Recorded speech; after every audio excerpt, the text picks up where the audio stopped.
School was intended on this continent to be, as it had been in northern Germany, a fifth column into the burgeoning libertarian condition where disenfranchised and oppressed groups were clamoring for some kind of seat at the bargaining table. School was to be a surgical incision into which the class-based management theories of England were to be inserted to interdict the liberty traditions. England's multi-layered social class is simply a modern-day representation of Julius Caesar's advice that when you're overwhelmed by the enemy, you divide them and conquer them that way by setting them against each other. The method was to be by infiltration into the minds of children, out of sight of their parents. The well-read here won't be shocked. Theorists from Plato to Rousseau to Frederick of Prussia knew and taught explicitly that if children could be kept childish beyond its term in nature, if they could be cloistered in a society of children without any real responsibility except obedience, if their inner lives could be attenuated by removing the insights of history, literature, philosophy, economics, religion, if the imminence of death and the certainty of pain and loss can be removed from daily consciousness, if the profound reflections on one's own death could be replaced with the trivializing emotions of greed, envy, jealousy, and fear, young people would grow older, but they would never grow up, and a great enduring problem of supervision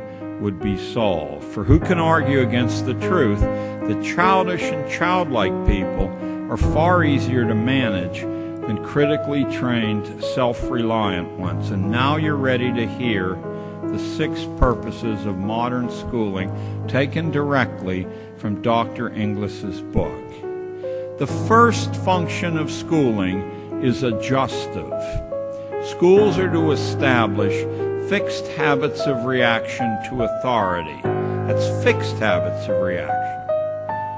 Notice that this precludes critical judgment completely. Notice, too, that requiring obedience to stupid orders is a much better test of function 1 than following sensible orders ever could be. You don't know whether people are reflexively obedient unless they'll march right off the cliff. Second is the diagnostic function. School is to determine each student's proper social role, logging the evidence mathematically and anecdotally on cumulative records. You probably thought that the kid or parents or neighbors or the region, circumstances. No, school is to determine your proper social role, and they're to fix you in that role mathematically on their cumulative records. Next comes the sorting function. School sorts children by training individuals only so far as their likely destination in the social machine, not one step beyond. Keep in mind, you're not listening to John Gatto. You're listening to the man for whom the honor lecture in education at Harvard is named. The fourth function is conformity. As much as possible, kids are to be made alike. Whatever the background they come from, they're to be made alike. This is not done from any passion for egalitarian ideals, but so that their future behavior will be mathematically predictable in service to market research and government research. Next comes the hygienic function. This one's my favorite.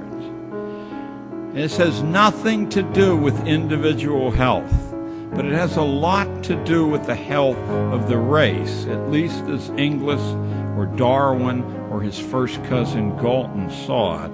Hygiene is a polite way of saying that school is expected to accelerate natural selection by tagging the unfit so clearly. That's what all those little humiliations from first grade on, that's what all the posted list of ranked grades are about, so clearly that the unfit will drop from the reproduction sweepstakes, either in despair or because their likely mates will have accepted the school's judgment of them as terminally inferior. And last comes a fancy Latin word, the propedeutic function. That's a fancy word meaning that a small fraction of lucky kids will quietly be taught how to take over management of this continuing project. Guardians of a population deliberately dumbed down and rendered childlike in order that government and economic life can be managed with a minimum of hassle.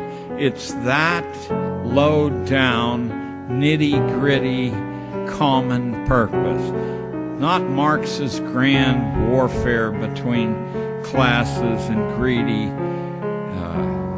captains of industry. It's simply so that management will have a minimum of hassles.